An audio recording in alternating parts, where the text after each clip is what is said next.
Hey, Baku-san, JRPG, welcome to the stream. How are you doing, man? Hello, hello. Good evening, Ah, Mr. Derek. How are you? I am so good. I am so pumped after hearing my own theme song for HitPoint. This is the Ah, best money ever spent, man. It's a great song. it is absolutely a fantastic song. Anybody who's heard that before, that's actually from my buddy Eric Ladd from Ladd Studios. He is just such a killer guitarist and bassist, and basically he's like a one-man show. He did that entire thing by himself. Oh Drummer, wow. huge into drums as well. Uh, Incredible work. So, anyways, Wow. yeah, I know, one-man show, Wow. That's crazy, that's right? pretty yeah, that's crazy. Yeah. I So I couldn't even play one of those instruments. I could probably play the drums very poorly Yeah. though, without rhythm. Drums without rhythm. That would be my band name. Yeah. So we've got a lot of exciting things to talk about today. We had that whole Nintendo Direct. Wait, Are wait. you excited to talk about it? What Nintendo Direct? What Nintendo? Yeah, which one? Which one? What? Don't know uh her. no. I do want to, before we dive into things, I do want to apologize to everybody because normally we would be streaming this on Sunday night. Things came up, ended up having to move it to tonight, which happened to be Valentine's Day. So we have a little bit of a Valentine's Day gift from Nintendo that we're going to be talking about. It's not even like they like us or anything, but I'm pretty excited to talk about it anyway. It's a love letter to JRPG fans for sure, right? Oh man, what a Man, crazy day that was. I So know. now, for everybody who's joining us for the first time, this is HitPoint. This is our RPG news podcast, our niche news podcast, because I do think we're going to be talking more as time goes on about other things like anime, figures, and other niche things. And I think you'll even catch some of that today. So stick You around. absolutely will. We will be responding to and answering any questions that are sent to us via Super Chat. We'll also try to keep an eye on chat as we go, but we'll make a point of responding to any Super Chats or any questions at the end of the show. But before we do that, we want to talk about some of the feedback we got from our last episode, Baku. Yeah, let's do it. So we've got one from, and I'm gonna mispronounce this. Do you French? Can you French, Derek? I mean, speak French. Wait, what? Wee wee. That- that- No, I cannot. So I think that might be uh, like convraseur. Like Congrats, it's like connoisseur, but with a convraseur. we need someone who can speak French here. We do. I mean, I brought you in for the Chinese and Japanese. Why don't you Right? have why don't you have the French, Baku? Come on. I think you should take on the French. I don't know. That Okay, sounded wrong again. gonna take on all the French. Yeah, take on all the French. Um, okay, so Cavrassier, if I'm pronouncing your name incorrectly, I apologize. Loving the show. Love to see a podcast centered around JRPGs. Keep it going. We absolutely will. Thank you so much for the kind words. Yeah, Uh, I got this next one here. I'll probably okay. mispronounce this one though, but it's from Cole Soak. I think is how they pronounce I that. think you got that right. You Yeah. think I got that right? Okay. I think so. I think so. COALSOAK. Yeah, I think Yes, we got that. Okay. He I think you says, got that right. "Can we request a list of names and release dates, if available, for the games that we talk about on the podcast?" So yeah, we're actually going to be doing that straight away. We actually started after we received this comment. We put those down into the comments or the video description. So after this podcast is done, we'll go ahead and append the description and add timestamps and everything for people to switch around in and such. So thank you for the suggestion, and we'll be doing that from here on. Absolutely. Any of you guys got more suggestions, feedbacks? Just like leave it in the comments, man. We're gonna read those, and and most likely we'll get to them sooner than you think. Yeah, we want to make this podcast, this show, the best that it can be, and you guys are going to be a great way to ensure that we continue to do that. So, Absolutely. all Next we got one from Mecha Otaku Gamer. I'm pretty sure I pronounced that one correctly. So Edge of Eternity is a turn-based RPG that has similar combat system to FF12, and it comes out on February 10th for everything but the Switch. This version comes out later. And y'all forgot to mention it in the upcoming game section. First of all, thank you so much for bringing that up. We actually did have that. Derek Yep. had it, Yep. and then I was like, "Yeah, I don't really have anything interesting to say about it." It's one of the So 10 then games that he made me cut. it was. So we didn't forget about it. We had it, and then we made an editorial decision. Yeah. But thank you for bringing that up. I'm sure that was very helpful for everyone who might be interested in it, who might have read the comment. It did Again, look pretty appreciate cool. it. Yeah, It did look pretty it, cool. it did look pretty cool. But speaking of this game, did you know that the developer Midgar that developed the game actually just got acquired by another French developer, Nacon, just now? Did you say Fringe developer or French developer? French developer. Like, wait, The French yeah, again. yeah, those French developers. Gotta take them all on. No. Gonna take on the Oh French. boy, you So be ambitious, yeah. So yeah, you see what we just did there? We just stuck in some news. I did not see that. So what is they got acquired by a French developer, you said? Yeah, I Alright. think Midgar is actually a French developer. Oh, okay. So it's Yeah, okay. I think, I think, I think. But yeah, but they were actually just acquired shortly after that release, which is kind of crazy.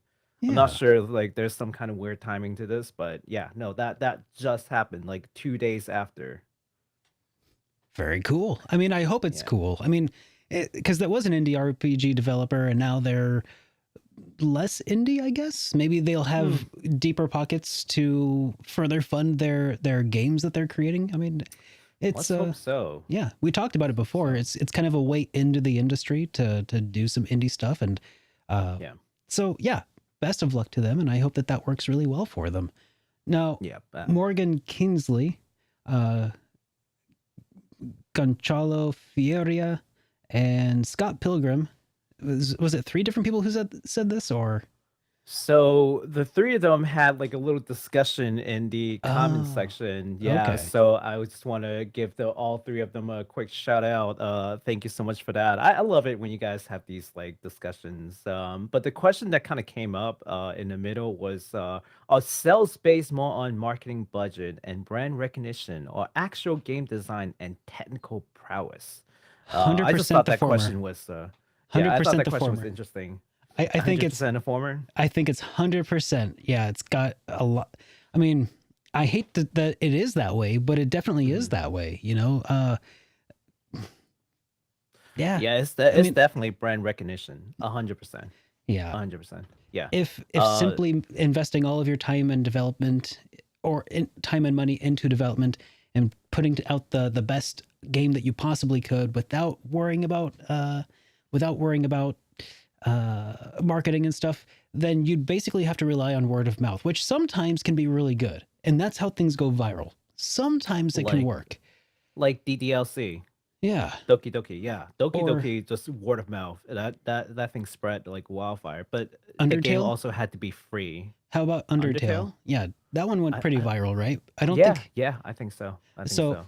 And I haven't played Undertale, so I can't really comment as to like how much of the I'm gameplay. actually surprised that you haven't yet. I know it's one of Yeah. several that I need to, but Yeah. like, so it can work, but also there's a lot of like the fact that we have a phrase called hidden gems is an example of how it has to be a combination of marketing and something worth marketing, because if you don't market properly, your gem becomes hidden. I mean, that's just the nature of the beast there, unfortunately. So yeah. Yeah, unfortunately, it's a very crowded market. I mean, just go on Steam. Go on Steam and look at all the new games coming out. Like, Yeah. which one is quality, which one is not? Do you really have time to sift through all of it if it's not your day job, right? Like, just a casual gamer, I don't have time for this, right? Like, I would just trust either someone like Derek or, or a show like HitPoint telling us that's a good game, right? a Derek review, maybe, right? But otherwise, I'm not sitting through and sipping through, all these games. I don't got Oh time man. for that. Dude, Yeah. even as somebody who made the JRPG Weekly Update for a few years, it's a lot to sift through, even if you're only taking a cursory look at the things that come to console even. But if you are looking at like the breadth scope of games that come out on Steam but never come to another console, like that's, I gotta say, first and foremost, that's often the very first filter that you have to hit before it'll really cross my radar, because there's just the deluge of content coming out on Steam exclusively. It's a torrent. It's like how do you catch, you know, that little thimble of greatness out of the deluge, the torrent of flood of content coming through. It's a lot. Yeah, I mean, look, there are actual people whose day job is to sift through all of these and test them and then make recommendations, and then that, gets larger and larger. But man, you'd have to depend on that, Yeah. basically. Yeah, for sure. Um, I also think like there's like a Disney effect because this whole question came from Pokemon. They're like, oh yeah, so basically it's maybe a backhand on the Pokemon company and not necessarily making like the best game they possibly can. It's this whole conversation, right? I mean, But yeah. but And brand you've played. recognition alone. You've been Oh playing yeah. a bit of Pokemon Arceus. How do you feel Mhm. about so far? I mean, obviously, you can't give like a definitive like review of it. You haven't finished it yet, but just what you've seen, does it feel like a really refined game, or does it feel kind of like sketchy, kind of loose? Graphically, no. But the aesthetics and the gameplay really ties together. So I'm not, I don't think it's detrimental. Yeah. I mean, it's not. Is it a Final Fantasy 15 kind of like graphics? And no, of course not, right? But if you look at the target demographics, which are supposed to be kids, right? Supposed to be. Yeah, They yeah, know it's not. Yeah, I just don't think it's a big issue. yeah. It Um, didn't uh, seem super cut and dry. It looks visually not super refined, but from a gameplay perspective, though, from what I've seen, it looks pretty solid. oh yeah, no, it's very fluid. I think that's what really matters at the end of the day. It's got the action elements, so you have to be a lot more fluid than previous games, where it's just like battle animation and it's set like animation, so you can make them as fluid as you can. Now there's like player interaction, moving back and forth, so it's gotta feel natural, right? So I think they nailed it Yeah, on their first try. But yeah, but with like the Disney branding, the nice thing about Disney, if you don't know, is that their brand's worth a lot because parents don't have to think about it. If it's Disney, they will just take their kids to it. They don't have to review it. They don't have to think twice. That's the power of brand. yeah, The that is true. Pokemon is that brand for a game. Hmm. If you're a parent, you don't have to think about it, right? Yeah, Just Pokemon. Oh yeah, no, it's fine. Kirby, yeah, it's fine. Like it's automatic. I don't have to think about it. You want it, play it, right? Just send them off to the kids. So I think Nintendo's done a great job with being sort of like the Disney of all these games. yeah, for sure. I Yeah. absolutely agree with that. Um, so, did we want to take a look at some more recent releases that have happened here? Yeah, absolutely. So I know you guys are all waiting for the Nintendo Direct, but there are other game news that's come out. So please Yeah. give us a minute. Let's talk about something else. We'll get to the meat of it. So Scarlet Nexus just released a third DLC called the Brain Eater DLC, and it's now available. It will include Episode Karen, which sounds hilarious. I couldn't stop laughing at Episode Karen. It's like, who named this thing? They want to speak to the manager. Uh, oh my god. So it tells the story of Karen Travers prior to the events of the game. But be warned that this DLC will contain spoilers for the main game, so it is highly advised that you complete the main game before moving to the DLC content. Okay. Yes. And then moving on, we've got some games coming up this week. As a matter of fact, in 2 days, this game will come out, and the game is called Voice of Cards: The Forsaken Maiden. Have you heard of Forsaken. Voice of Cards, Derek? I have not. You have Wait. Maybe I not. have. Maybe I have. Mhm. It sounds vaguely familiar, but it sounds like a card-based RPG. And I gotta be honest, I'm kind of a snob when it comes to turn or card-based RPGs. I need to fix that about myself, but it's okay. We all have our burdens to bear. I feel like this actually might be up your alley a little bit. I don't know. You can either really love it or really hate it. So let's talk about it, right? So this came from Square Enix, so big developer. Mhm. It is the sequel, actually, to the 2021 meta tabletop RPG Voice of Cards: The Isle Dragon Rawls, with development led by Yokotaro and music by Kiichi Okabe. So if those names sounds familiar, it's because they also did Near, the development right? and music for Near. Yeah. So it's good stuff. The art's incredible. Um but it's a little basic for me. I need a little bit more like stimulation. Like I my imagination just doesn't carry me. But if you are a tabletop fan and you are sort of used to just using your imagination, and the narration of the game master to carry you through, Mhm. this may actually be a really good game Okay. for you. Yeah. Okay. So So you've got my attention. mhm. Do we want to take a look at the teaser for that, the trailer? Let's do it. I want to hear your take on it. Okay. Here, let's load that up here.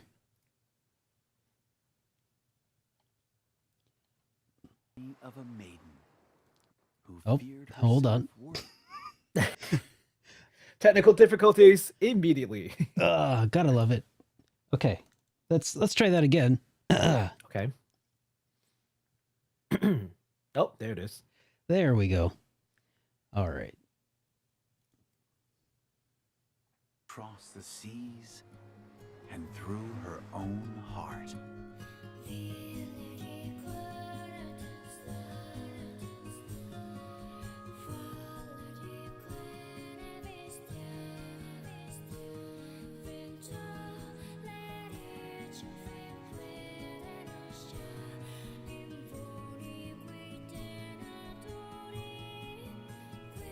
So it's got amazing music.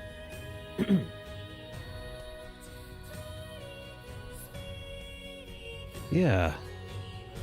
I mean, it sounds really nice. Okay. I mean, looks like I was definitely right on about it being a card-based RPG. Yes, it absolutely is. Okay, so I can kind of see a little bit of that tabletop inspiration that you were talking about there. Probably a little closer to maybe Magic the Gathering. Maybe. No, not quite. Not quite. Not quite? Not quite. Yeah. So I've seen some gameplay, and basically, unless they change the game, you kind of follow sort of like a grid system along a rail, Mhm. and you just sort of travel in an adventure, and you land on certain spots. The narrator will tell you certain things. You have to make choices. It is a meta tabletop game. Like it treats the game like it is set on a table. Okay. Yeah. Like they could release a card game with this and you would play it all the same. Granted, you won't have the narrator, but you know, it's theoretically possible to replicate this on an actual tabletop. Okay. Yeah. Well, it seems pretty interesting. So Yeah, I figured you might like that. I'm surprised that you haven't heard of it. I'll definitely have to look up more into it because, I mean, just based on what I saw, I feel like either it didn't show a whole lot of gameplay or I didn't recognize it as gameplay. That trailer didn't show a whole lot of gameplay, but it did show Okay. you some of the music and The music was gorgeous, though. Yeah, that was some gorgeous music. Yeah. Do we know who did the music on that? Keiichi Okabe. Keiichi Okabe. Okay. Yeah. He's the composer for Nier and Drakengard. Yeah. Okay. Okay. Super, So I haven't super respected composer. Yeah, I haven't played Nier, but I've played Drakengard 1. So it's also I played it when it first came out. So it's been a really long time since I heard their work. But that was really pretty. That was for sure really great. Yeah. I'm surprised you haven't checked out Nier Automata yet. That game is just like, just praises all around. Yeah, well, part of me is like, I gotta go through Drakengard 2, Drakengard 3, then No, I can you do do. not. I mean, I know No, that you they're. do not. I No, know you really don't. I know I don't have to appreciate the story, but Mhm. as a reviewer, I usually like to play the game sequentially so that I can see like where the developers have come from and how they progressed and Mhm. evolved over time.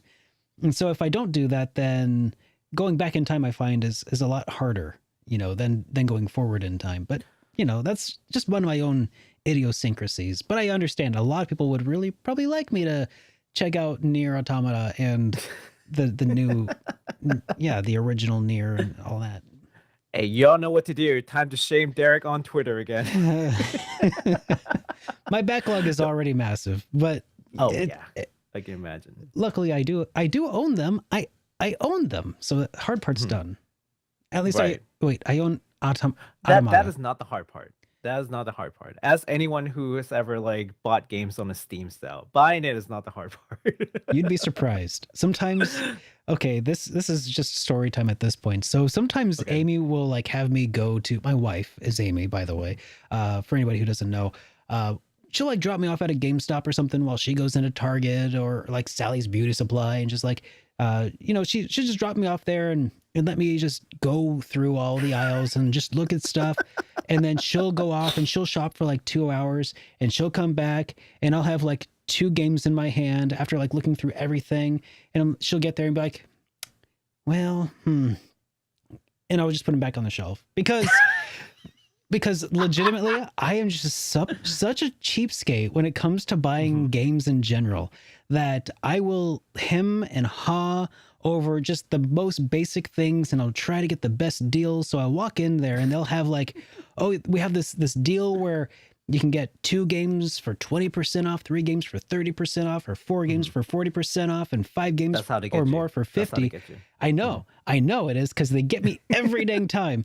But it's always like, for like the games under a set amount of money, right? So it's like games under 30, and then those deals apply. So I'll go through and I'll like, okay, I want to make the most of this. I'm gonna make them regret putting this sale together. So I'm gonna go through and meticulously craft this set of boxes of games that I want, that I don't own, and I'll get them all together in this ultimate bundle that I finally feel proud of. And I'm like about to go to check out, and I'll be like, I don't recognize any of these games. I'll be so like focused on min-maxing my upcoming purchasing experience that like by the time I get to the checkout counter, I'm like, I'm not excited about the games anymore, and I'd be more excited to keep the money that I was gonna spend. So Oh man, yep, no, that has happened to me more than too many times. Yeah, that I'd like to admit. Yeah. I know it's Oh boy.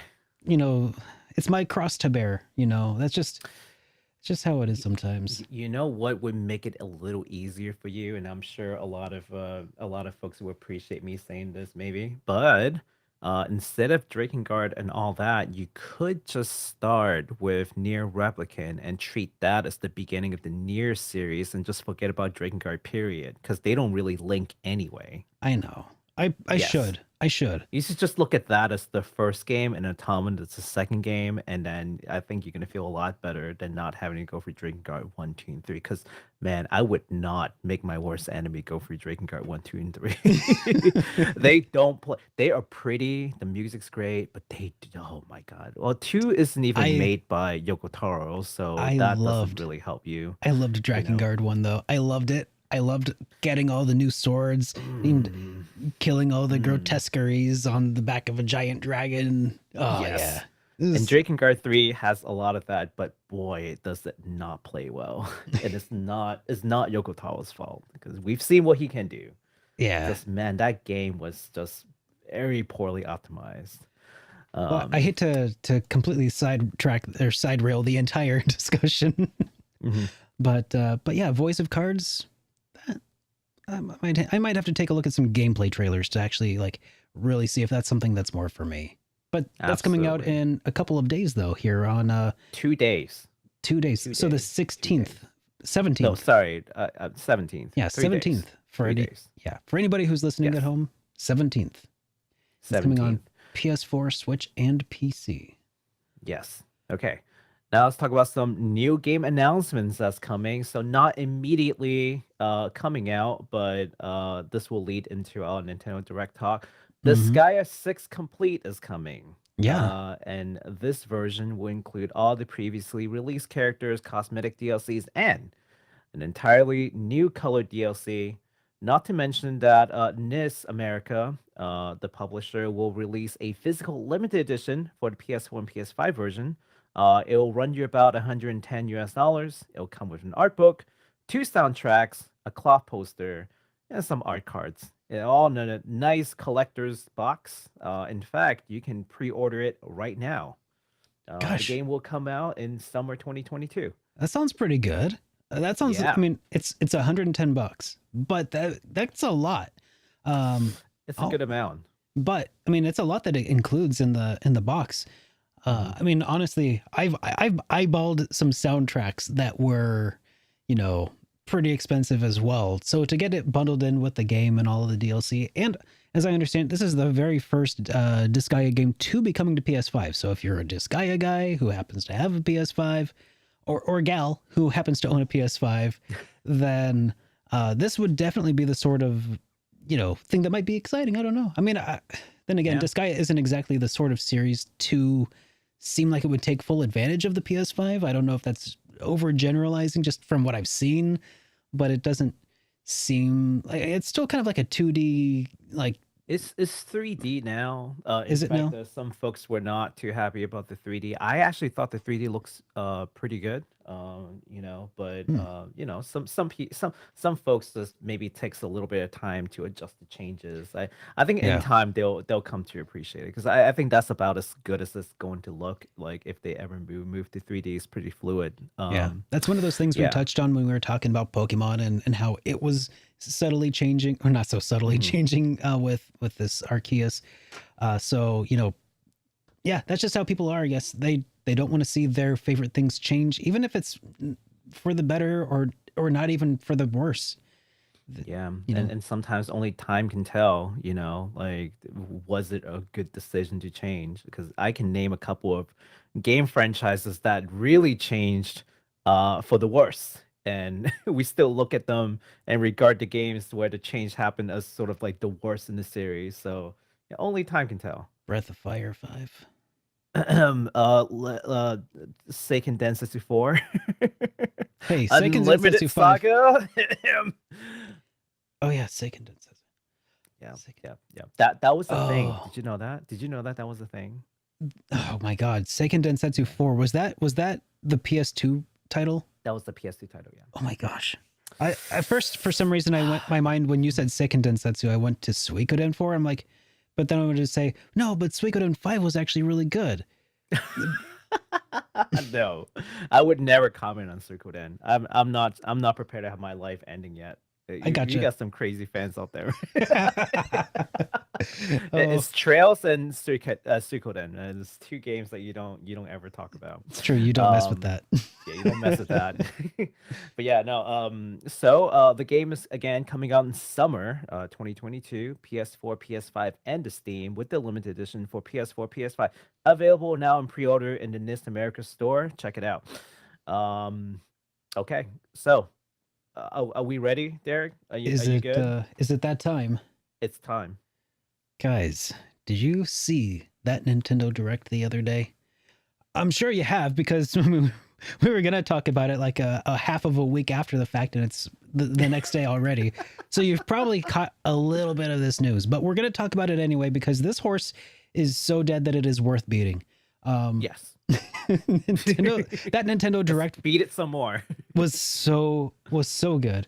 I don't think we're necessarily gonna sit through each of the trailers of everything, because I mean, we'd be basically rewatching the entire Nintendo Direct if we were. But you pick and choose, sir. You pick and choose. So let's go ahead and just start with taking not an actual look at the trailer, but just talking a little bit about the Fire Emblem Three Hopes, or Fire Emblem Warriors Three Hopes rather. That's correct. So, big difference. Yeah, so all the games we're going to talk about are going to be more or less in sequential order. So if you watch the entire direct, which I think we'll link, Yeah. it's going to be in sequential order. Okay, so the first thing that happened was Fire Emblem Warriors Three Hopes. It is, from my understanding, it is going to be a retelling of the Three Houses story, with Muso style gameplay, which is it was basically Dynasty Warrior. Yeah. And now the developer has hinted that the story will play out differently from Three Houses because otherwise you would already know how the game ends, and that's not fun for anybody. And it will be more hopeful. Interesting. Yeah, I'm pretty sure they're calling it Three Hopes on purpose because puns, punny. Um, yeah, but it's gonna be more hopeful endings. I don't know if any guys played Three Houses. I have not personally played Three Houses, but I've sat through a lot of playthroughs, and man, the story's like meek. The story is just dark. Is it Uh, really?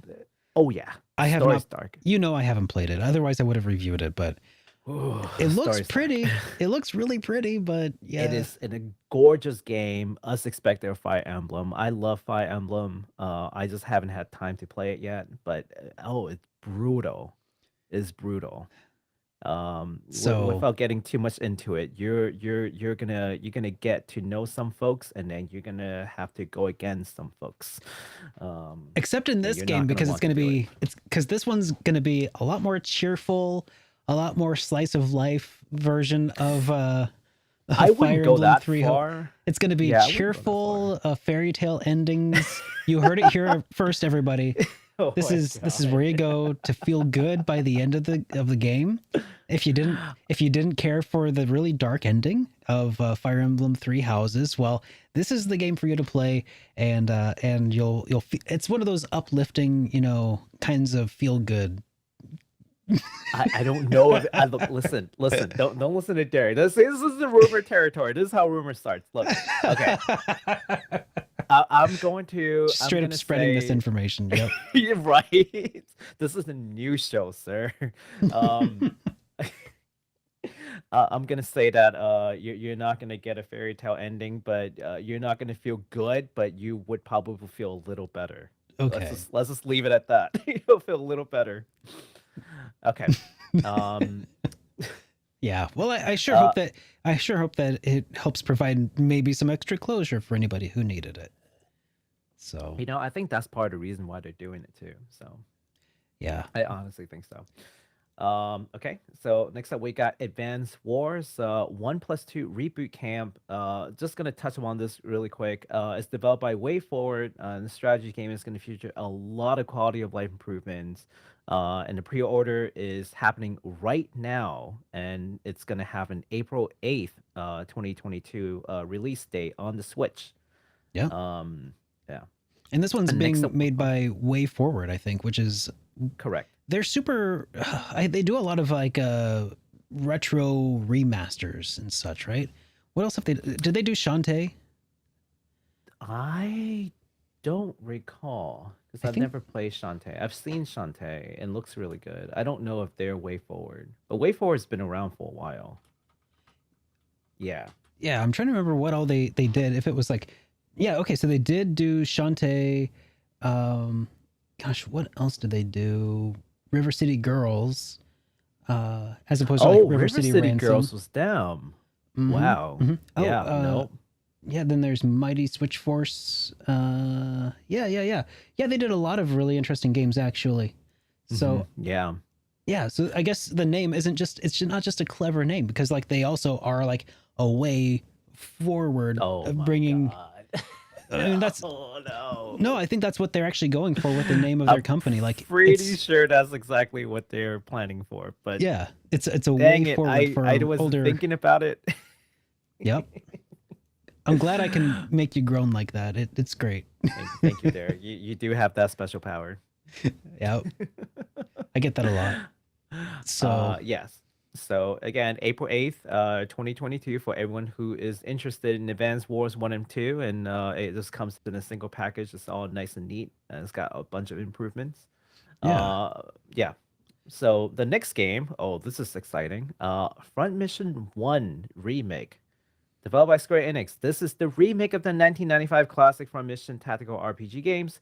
Units are customizable robots. So instead of having like, a knight or, whatever class you have in other tactical RPGs, you've got just robot and frames and you can switch out their armaments and all that. And the really cool thing is that each of the body parts, so like you got your arms and your legs and your torso, your head, each of them has their own like health bar. And let's say, you get shot by a certain weapon, it might hit all the parts, it might hit only one of the parts. And if that, part of the unit health is depleted, it blows up, but you can continue to function as long as your core is still intact. So it's Okay. like a really cool system, especially for like Super Nintendo. This is Super Nintendo times, right? Yeah. Yeah. So yeah, this is just I've got Super. No, not Super Robot Wars. I was thinking Super Robot Wars. I've got the very first. I think it's the very first Front Mission on Super Famicom sitting on my shelf back there.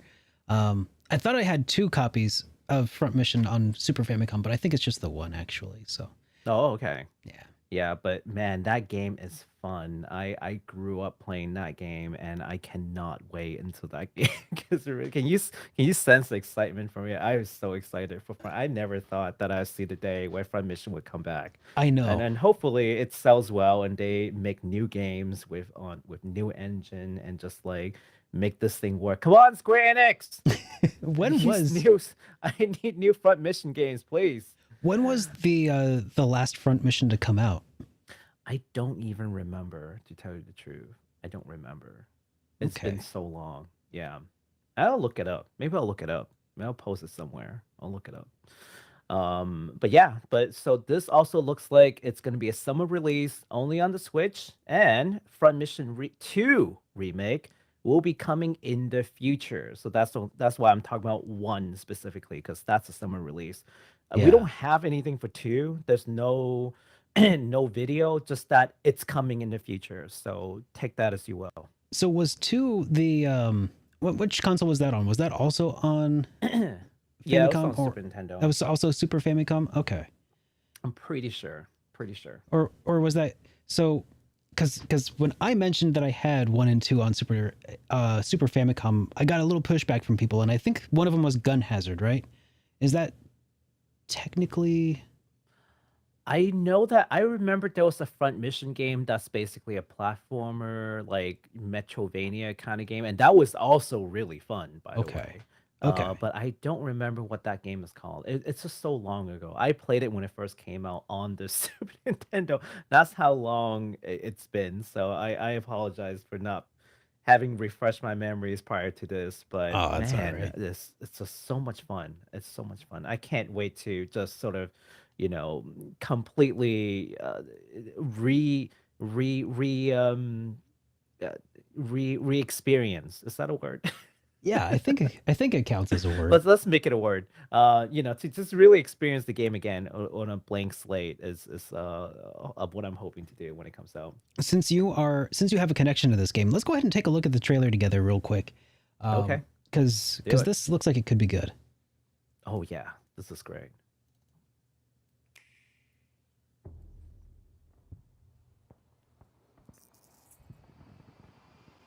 So it was here when I was like, okay, this looks kind of interesting. It definitely had my attention during the trailer the first time around. Yeah, I was thinking like, I don't know, Armored Core. I'm like, what? Yeah, Armored Core. I thought it was Armored Core 2 as well. And I'm like, no, Front Mission. Okay, I just reenacted my. Whoa! Front Mission 2 coming later. Okay. The joy. Yeah, so not a whole lot there. Oh, is that the extent of that? I think I think I gave you the wrong trailer. Shoot. There was gameplay. Well, Do you want me to just look it up real quick? Or- nah.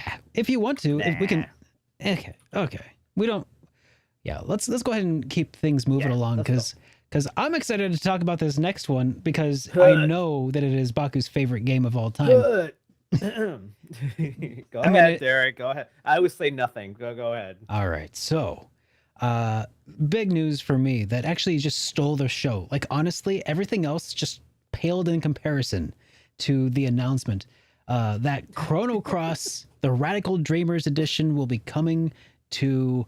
Well, they announced it for Switch during that Nintendo Direct, but it's coming to all platforms, and it's going to be enhanced in a few different ways. Some of which I'm on board with. Some of them I'm a little hesitant to say that I think they look good. Let's go ahead and take a look at the trailer so we can kind of I don't know, talk about what we like, what we don't like about this. I'm sure Baku's list of what he doesn't like will be very short. This entire game is horrendous. I mean, you know what? I promised I wasn't going to be toxic about this. You don't have to. So I'm gonna. Listen to that music, man. I do love the music though. It is absolutely love the music. Yeah, Yasunori Mitsuda did such a phenomenal job here. Yes. I think this is still like probably one of my favorite opening theme, period. All the games that have come out that I played. Yeah, they definitely retouched all the faces here as well. They did. I wonder how many of the enemies they reworked. None of them. Oh, that was Masamune behind him there. Yeah. The character portrait art is so nicely retouched. Oh, it's so good. It looks like they might have redone it even. They did. Oh, man. Oh, that's some spoilers. Nah, it's not a spoiler if you don't have context. It's fine. So yeah, now here's also the other thing. Bringing along the Radical Dreamers along for the ride, that is so awesome. Yeah. God, I love this theme. I love this theme. Me too, During dude. the PS1 era, like it was either this or the Legend of Mana opening. Like the two were just like competing for the #1 spot for me. Yeah. So apparently there's a couple things about this that I like, some things that I'm not a huge fan of. I will say the thing I'm not a huge fan of with this is what they did with the background textures. I feel like the Moguri mod from Final Fantasy IX did such a really great job of upscaling some textures using like neural networks and stuff. I wish that Square Enix had done something similar with this, because I'm sure that they must have caught word of the Moguri mod by now, right? One would hope so. I mean, that's like their job is to make this game look good. I mean, I know. If you and I've heard about it, they have to know what their competition is, and they're not going to outcompete a fan mod of a ROM that someone can download for free. Like what they've got to do is they've got to either outshine it or outconvenience it, and I feel like that's kind of what they were leaning on, is the convenience factor without trying too hard to compete with the visual fidelity that you can get through the Moguri mod. But they did also do a lot of other stuff that I really do like. So they got that painterly smudge effect on the backgrounds and stuff. And I wish if I could just turn that off and keep everything else. But you can't. But you can't. Well, you can turn off some things. You can turn off everything. That's the problem from what I've heard. Is it sounds like these things can be turned off, but it's kind of like an all or nothing sort of deal. Because like they redid all of the character models, they did all of the textures, not just the faces. At first I was like, is that just the face? But no, that was my rose tinted glasses, because it looked the same to me, because I played this back when it came out. And sure, the PlayStation could do all those polygons, no problem at all.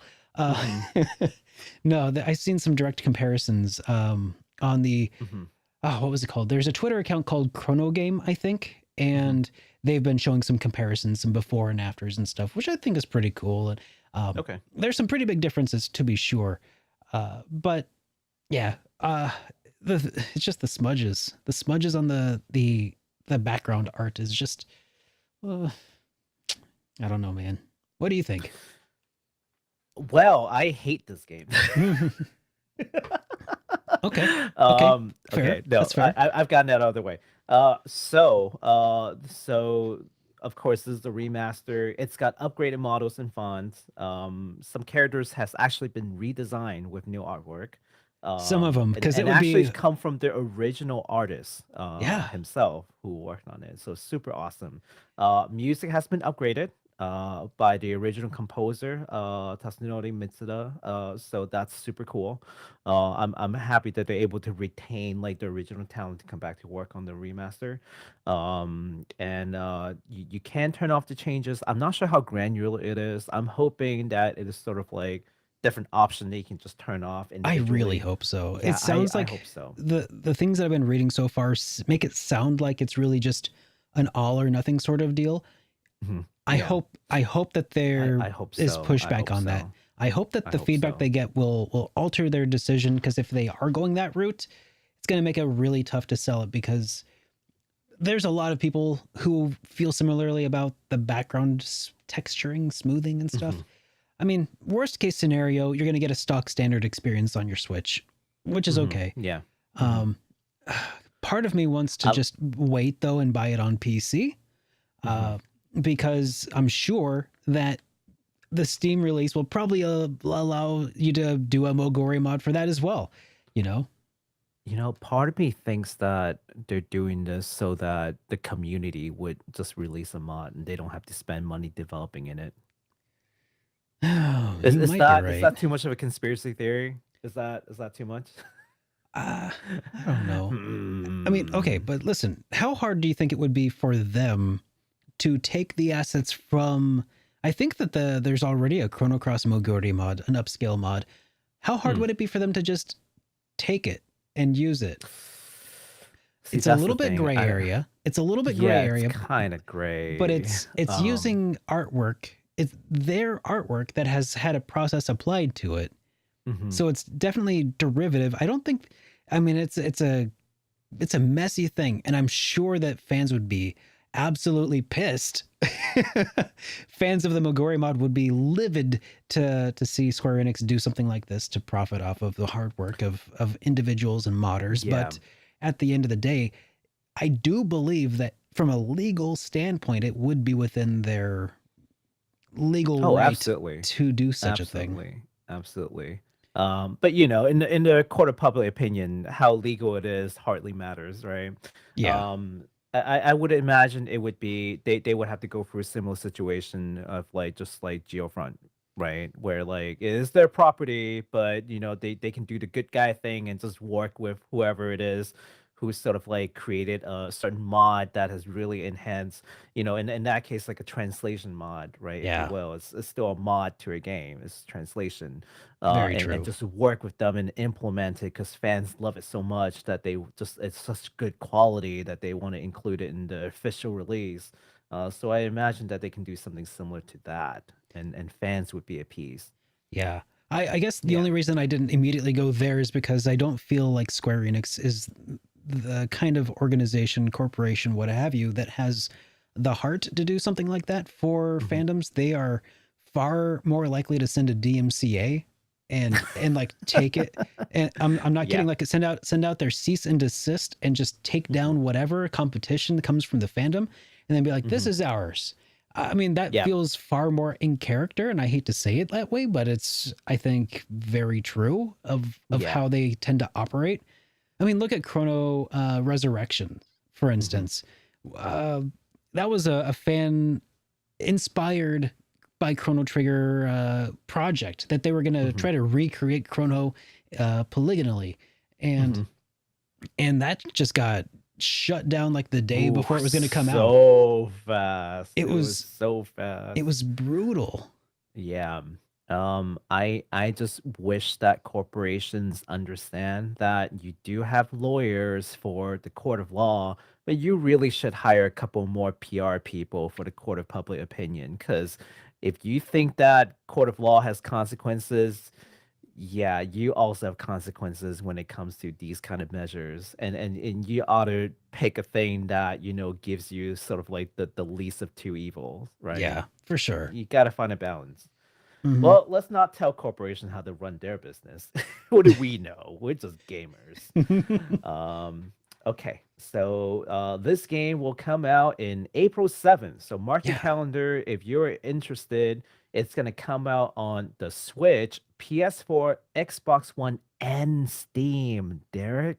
Dude, do you know how crazy it is? I was actually planning on playing Chrono Cross immediately following Shin Megami Tensei 5 I remember before you this talking about announcement. it. Yeah. Before this was even announced. So hmm I guess that means I have a couple of months to finish up SMT 5 then, huh? I promise I will not be toxic in your stream. I promise Oh, I will don't not don't change for me, not be Baku. toxic. It's okay. No, no, I'm not changing. I'm still gonna have my opinion. I'm not gonna be toxic about it. I got you. I got you. Okay. We got a Live Alive remake. That was the second time where I went like, what? I know. Okay, I know. that was the reenactment. Oh my Third god. time. Oh god. A third time, Oh, actually. God. Oh god. Third time for you, second time for me. Live Alive remake. Developed by Square Enix. This is the remake, not a remaster, a remake of the 1994 RPG game of the same name that was never released officially to the West until now. Yep. Players will travel across time, plays different main protagonists, each with their own struggles. This remake will be done in the 2D HD style, which for a lot of our viewers right now would immediately recognize the Octopath Traveler and the upcoming Triangle Strategy style. Yep. Looks super good. And also for a couple of you who has been following our news, also DQ3 will also be Yes. in this style. So Derek, you play through Life Alive. I have actually not played Life Alive. You've So not tell us played Live more. Alive. I Okay. have not. I have not. I have not. So I want to say that I think also one of the biggest things to take away from this whole thing, regardless of how, if you've played it or not, we now know officially how to say Live Alive in English. Thank God, because it was live alive, live alive. It could have been anything, but Who now says we know. Live Alive? I never said live alive, but I did say live alive for a long time. I would have said Live Alive. Yeah. Yeah, but it's live alive, I guess. I suppose. That's what the trailer said. That's what the trailer said. The trailer said. So We're it's sticking with it. official. It's official. It's official. Yep. And I'm okay with that, I suppose. So moving on though, Live Alive is it's a really interesting kind of game that's really its own thing here. So it's really it's one of those things that I don't want to talk about too much because there is big twists at the end that are really integral to the story. I guess as vague as I can put it. Yeah, there's a big thing at the end, and it's excellent. And it is a sampler pack of different RPGs.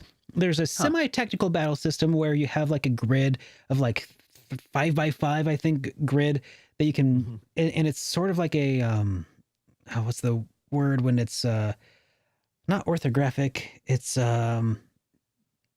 what's the graphic style when it's everything's kind of at this diagonal?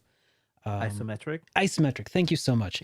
Yeah, so it's got this kind of isometric battle system where it's like a 5x5 grid and enemies are on it and you are on it and you can like move spaces around and attack. It's kind of like, but it's not a tactical RPG because your encounters, well, I don't think that they're random encounters. It's been a little while, but I think you can like bump into enemies and then your combat will start or an event will trigger the start of combat and stuff. And you like move around on the thing. It's a sampler pack of different, I want to say movie genres renditioned into a anthology of a video game of an RPG. So you'll have like the Wild West themed stuff. So it's kind of got a little bit of like the Magnificent Seven sort of deal going on there. You've got your feudal Japan where you play as a ninja where you can either be like really stealthy or try to kill everybody. It's you got different options. You can play as a robot, and his quest, except for like he had no combat in his quest unless you decided to play the arcade game as him, which is like just something in the room that you could do if you felt like it. It's really kind of an avant-garde sort of video game that really explored what it meant to be an RPG and I think it told a really great story that it has some really dark points too that will be jarring. I feel like the trailer probably showed off a little bit of the zaniness that they incorporated. It's got a little bit of a humoristic flair, but it's juxtaposition with the darkness that the game contains that will really catch a lot of people off guard. And it's got a lot of people who are curious, like me, like, is Square gonna censor this? Because it's got some stuff that I will say would require probably some sort of trigger warning for people who are like, afraid of It will triggered by fly in the certain things. 90s, but not in 2020. Is that one of those? It's one of those things that Nintendo of America from 1994 never would have let it come to the United States. It's probably got some content that Sony Entertainment of America might censor in 2020. But God, we were just talking about that today. Oh man, But- I hate every part of that. I think that Nintendo of America at this point doesn't seem to be in the business of censoring games at this point, strangely enough. So, yeah, that's great. And it's great that Live Alive is coming to all platforms. Is it all platforms or is it just Switch? It is just the Switch. Wow. Okay. So, Well, yeah, it's now, great that maybe. it's coming to Switch. Yeah. Yeah, that's incredible. So, Yeah. yeah, Hey, you know 722. what? Now that you mention it, maybe that's the reason why it's just on the Switch. Well, it would be nice if it also came to Steam. I think it would be well received there as well.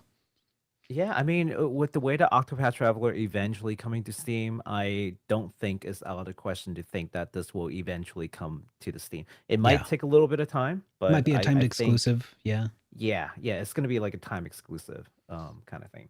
Yeah. But that is wow, you've just made this game so much more interesting for me. I am definitely going to try to day one this. So this is Definitely gonna do. come out in July 22nd, so mark your calendar. And physical copies are coming out, boys and gals. Standalone item for $45. I do believe. No, so that Oh wait. Oh, that's so different. That's different. Oh no, that's a different thing. So hold on a sec. So Live Alive Collector's Edition in Japan actually includes a full board game. Can we take a look at our screen really quick? Yeah, I can show you your screen. Here we go. Yeah. I just want to share this picture only. So just to give you a picture of what the Japanese limited edition version looks like, and only in Japan.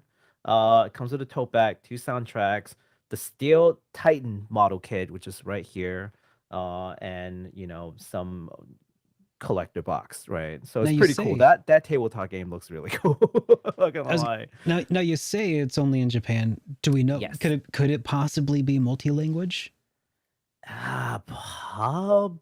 Probably not. Probably not. And I think part of the reason why that particular thing is not available in the rest of the world is probably because they don't want to go through the trouble of translating the tabletop game. And also maybe in part because of the whole international shipping right now is insane.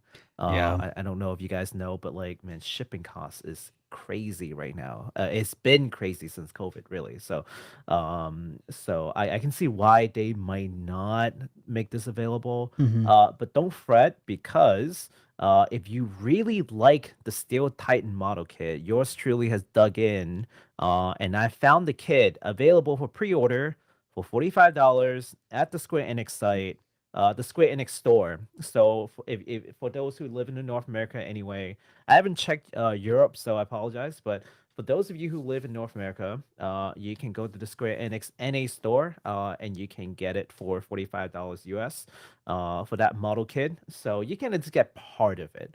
Yeah. And I just want to share, there's a similar experience with Trials of Mana. When that came out, Japan had this whole collector edition. The rest of the world did not, but they did, release the figures and the soundtrack as standalones. So I kind of built my own limited edition by buying the soundtrack and then buying the little figures that comes with the limited edition. So Yeah. there was that. The only thing that I didn't get was like the collector's box, and I'm just like, whoopee doo, I don't care. Yeah. So with some luck, maybe you can build your own collector's edition. So stay tuned. If Yeah. anything changes, we'll let you know. And if for some reason it doesn't get an official US physical release, PlayAsia will almost certainly have a release of it. I'm sure of it, just based on like everything else that they do, with the various Final Fantasy re-releases and everything. There's no way this isn't getting one. So Oh yeah, absolutely. PlayAsia would definitely have that. I've been buying from PlayAsia for years, so PlayAsia sponsor us, please. dude, that would be so Um, rad. yeah. But I've shopped for them for years. They would definitely have it. And just remember that they probably will have a language option. So if you get the Japanese version, you can probably play in English anyway. I don't know. Speculation. Don't quote me on this. Yeah. But yeah. But if you got any question, feel free to ask. We're happy to help you. Just get the game that you want. Like we're all here. We're all friends. We're trying to help each other. Get the best experience for our bucks. So don't be afraid to ask. That's right. Okay. All right. Moving on. We've got EarthBound and EarthBound Beginnings. Derek, Oh man.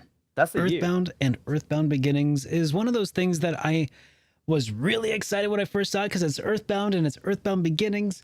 And then I remembered I already own them on everything.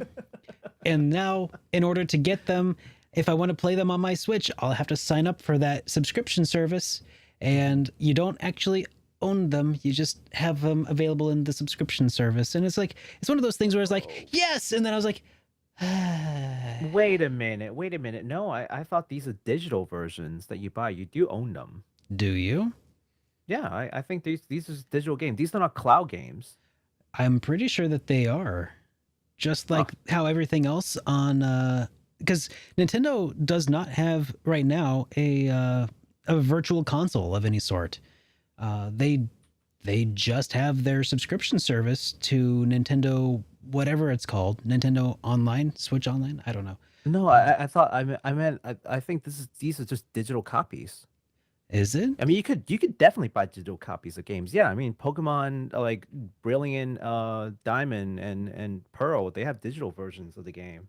I'm pretty sure this is not on the cloud. Pretty sure. I'm gonna check It my would Switch say right now. Nintendo Cloud.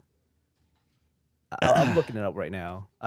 You've got me curious about that. I'm pretty sure. Well, actually, Switch Online service. Yeah, I don't know. It's just say Switch Online. Mm-hmm. I was so sure that this is digital copy. Are they Yeah. crazy? Why would they do this? Because they don't want to sell you something once. They want to sell it to you month after month after month. God, I hate That's what everybody is doing. It's what all the cool kids are doing as far as like, Xbox has their Xbox Game Pass. Sony has PlayStation Now, and Nintendo has their Switch Online. And that's it looks like it's Switch Online. I stand corrected. It is Nintendo Switch Online. Oh God. I know. So like I said, it took a lot of the wind out of my sails when I realized that, because I would buy it, but they don't want to sell it to you once. They want that recurring payment, and I kind of get it, because I mean it does bring you a lot of other value if you're interested in all of the other games that they have. But at the end of the day, it's not going to be yours anymore. They don't want to sell you it once, Yeah. That's really what it just comes down to. Because why would they sell you it once for a total of $15 if they could milk $20 out of you for the first month, and then you forget to cancel your subscription after you finish the game in the first month, and then you get charged a second time, and then you're like, well, while I have the service, I may as well play Mario Kart Online with some friends, and then it goes on a little bit longer, and you're like, oh, you know what, maybe I'll, maybe this can be a thing, I can just play some games a little bit, I can explore it, and then you forget that you have it, and then 5 months later you realize you spent over $140 so far this year on just trying to play a game, and then you cancel that subscription service, and then Nintendo's already made 10 times the value that they would have off of you in the first place. And then they'll get to do it again when the new platform comes out, whatever the new Switch is going to be, Switch 2, Super Switch, whatever. They get to do it again. That's the idea. That's the point. These kind of like anti-consumer tactics just like this does not sit well with me. It's just Yeah, does I not know. sit well. It does not sit well with me either, but that's just how it is. Well, we ought to not encourage it. So those of you guys watching right now, vote with your wallets always. By the way, I am reading chat right now. Everyone's like, NSO is not cloud. I stand corrected. Thank you. Yeah. So if you guys happen to have Nintendo Switch Online, if you happen to have it already because it's a service that you want to use and you like, and if you want to experience Mother, EarthBound, then definitely play it, because that'll help show Nintendo that we do still have a vast interest in the Mother and EarthBound series. But if you don't have those things, I wouldn't let this be the straw that breaks your camel's back. Yeah, absolutely. Hey, since I'm looking at chat right now, how do I sound today? Is this loud enough? Let me know. This is my personal question is because it seems like the last two show wasn't quite loud enough. So let us know if I'm finally able to be heard. I would like to be heard. Thank you. I can hear you loud and clear, but I hope everybody else at home can too. Yeah, I don't know. It's just so weird. Like we've done sound tests prior to the show, like for hours, and it sounds great, and then it goes on YouTube, and somehow it just like loses all volume, and it's crazy. I think part of it has to be the fact that you also kind of get animated, you move around a little bit, you get excited when we talk about things like Chrono Cross, and you're just like, yes, you know, and you know, a little bit of that movement around kind of changes the dynamics a little bit. Okay, people are saying that you sound good. They love the sound of your voice, Baku. Really? That's the first I've ever heard of that. It's usually like, God, you sound terrible. Just stop talking, please. Thank you. Love you all. Okay, yeah. By the way, just a reminder, if you guys do super chat, we'll read it at the end of the video. So we're not reading it right away. Don't worry. We got like a super chat time right at the very end. So you want to throw some bits? No, sorry, not bits. This is not Twitch. You want to throw some at our way, you know, via super chat. It's gonna be towards the end of the video. That's right. Okay. So the thing that got me most excited, can we talk about it now? Oh, are we okay to talk about it? I mean, you had your Chrono Cross. I mean, I had this. Before we do, did you want to mention, because you did put this in the docket as well, because you sent me this video that it warmed my heart a little bit. Oh, yes. Oh, I almost forgot about that. Yes, please play that video. So we don't have a trailer for you, but we do have a reaction from the series creator, Shigesato Itoi, who, for those who don't know, is the creator of the Mother, or as you know, the EarthBound series. マザー2とマザーがいよいよ任天堂スイッチオンラインで遊べるようになりました。This just made me so dang happy. かというと、僕も実はこの日を待っていました。どういう気持ちだったか、ちょっと聞いてみますか。How did you feel? こんな気持ちでした。Yeah. He's so excited. いや、それは嬉しいですよ。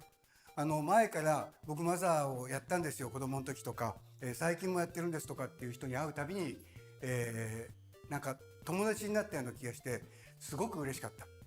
で、やってないんだけどどうやったらいいんですかっていう人に会うと、残念だねってこう軽く言ってたんですけど、残念だなと思ってました。その意味で今回みんなができるようになります。どうでしょうかね。もうひ孫ぐらいの人と友達になれるわけですから、嬉しくないはずがないわけで、これね、この気持ちを押し殺して今日はこのニュースを皆さんにお届けしました。お届けっていうか、直接お届けしました。He made a pun with the direct. He made a pun with the direct. Of course he did. I love it. Oh my god. He's so great. Shigesato Itoi he's a national treasure of Japan. He really is. I hope you guys enjoy that video. Yeah. I just found it out of nowhere by accident when I was reading through Japanese media. That's what I do. It's one of those things that just warms my soul to seem so excited because, like, I know the story of Shigesato Itoi, and like, so he like how it all started was he had some sort of surgery early on, and it kind of knocked him on his back for a while, and he found solace by playing like Dragon Quest and stuff on the Famicom back in the day. And he's like, you know, everybody probably already knows a lot about Shigesato Itoi and how he's just like this renowned, almost like Mark Twain-esque kind of like writer and like everything over in Japan.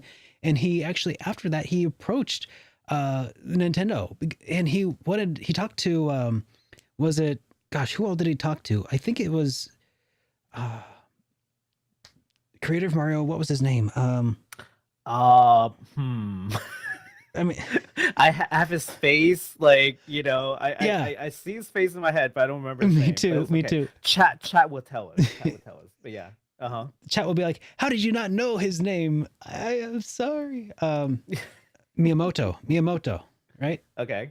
Yeah, so it was Miyamoto and Iwata. He talked to them both about it, and at first, like, they're kind of like, oh, you know, I don't know, we'll talk about it, you know. And he left, and he was like just distraught because it sounded like they completely brushed him off. But then after some time, they actually reached back out to him, and they're like, actually, let's talk more about that game. And isn't it nice back then where you can just like reach out to them, say, hey, I have a game idea, let's talk about it, like, I know, just like that. Oh man, isn't it crazy how back in the day, like, it's weird, we're further apart yet more interconnected than ever before. Because if I wanted to, I could shout out into the void at Miyamoto via like Twitter or something, and I mean, like, I technically I've sent him a message. It's that easy, but at the same time, there's this cacophony of everything going on all of Twitter, and it's almost impossible to be heard unless you have an army of people tweeting, liking, and retweeting your comments and stuff. So it's like we're closer than ever, but the chasm is getting wider. It's weird, right? It is absolutely weird. Yeah. Okay, so you wanted to take a look at something else, though, right? Yeah, I was still taking it back with that video. I completely forgot about it. It's just this I don't know. There's this childlike innocence to him too, and it's just like, I don't know. This man is, like you said, is the national treasure. Okay, well, something else I was really excited about. That is in Chrono Cross. Thank you. Xenoblade Chronicles 3. And I know Derek feels nothing for this game title because he hasn't played it yet. Twitter time, everybody. Hey, to be fair, nobody has played Xenoblade Chronicles 3 yet. Except for the game developers. But we play 1 and 2. And that's right. And you could be part of that group too, you know. For those who do not know, this is the third installment, as you would imagine, to the very popular Xenoblade Chronicles series, and it's finally announced with the Nintendo Direct. It was actually hinted, rumored that this will come out soon. So I think by the time everyone saw it, like, they were less surprised, but also completely shocked with what they saw, because I don't think anyone had imagined that 3 would be whatever we saw on the trailer. Do you want to take another look at that trailer? Yes, please. Let's take a look at that trailer. All right.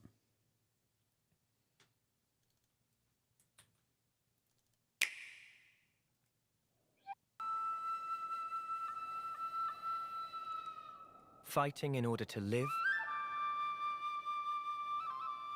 and living to fight.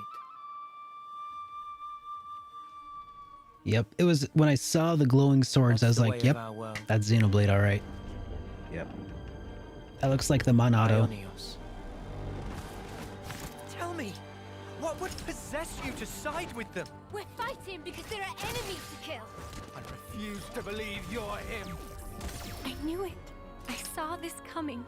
You aren't You're not enemies now. So I have no context. Is there anybody that you see so far You could that try to move rings forward bells? How can our lives be so different, little No, to but you They're do not your see friends different anymore. races They're of people you. and different skills and powers that draws from two different games. I'll explain a little bit after the trailer, maybe. Okay.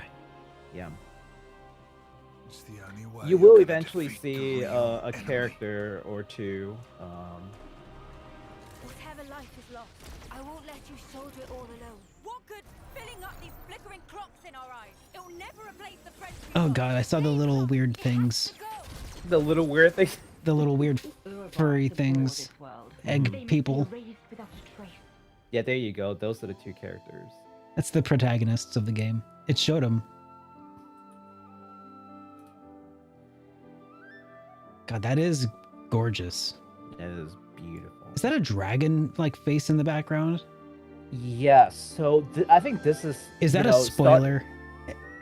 No. I think starting from where they showed the two masked ladies, I think that's where people were like really losing their collective minds.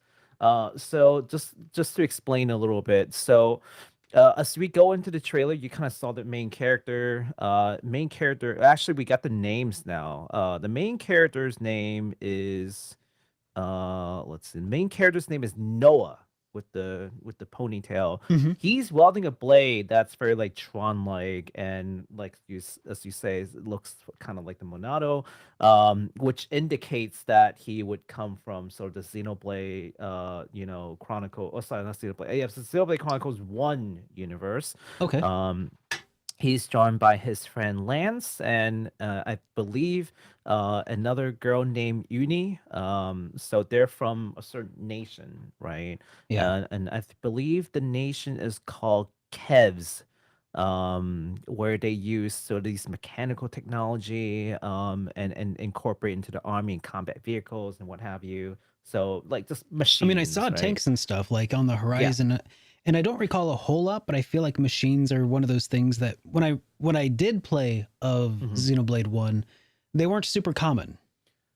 Well, they were actually the antagonists. Yeah. But I think they sort of like, at the conclusion of Xenoblade 1, I think they sort of like join hands and, live in harmony. And then you have the Agnes, which uses these ether and spiritual sort of energy. And then you start seeing this girl with the cat ears. That's a certain race in Xenoblade Chronicles 2. And you see these certain like stones that's embedded in them. I won't say what they are, but it's indicative of Xenoblade Chronicles 2. I So know I a think little fans bit. starts putting one and one Okay. together. I might know right? I might know a little bit about Xenoblade 2, but I guess for Mhm. anybody who thinks that might be a spoiler, I won't talk about that. But I'm pretty sure I know what it means. Yeah. I'm trying to avoid spoilers as much as I can. I gotcha. Yeah. So it's indicative of that game. So I think that's where folks are starting to go like, whoa, what is this? So for anyone who is interested, the cat girl's name is Mio, and she is joined by Her name is Meow. Mio. Yes, that is. You know what? Now that I think about it, that's probably how it's pronounced. She'll be joined with two friends, the Tyon and Senna, and I believe those are the 6 playable characters that has been introduced in the trailer. And they hail from both worlds. So we're starting to see that maybe the two worlds are sort of combined somehow.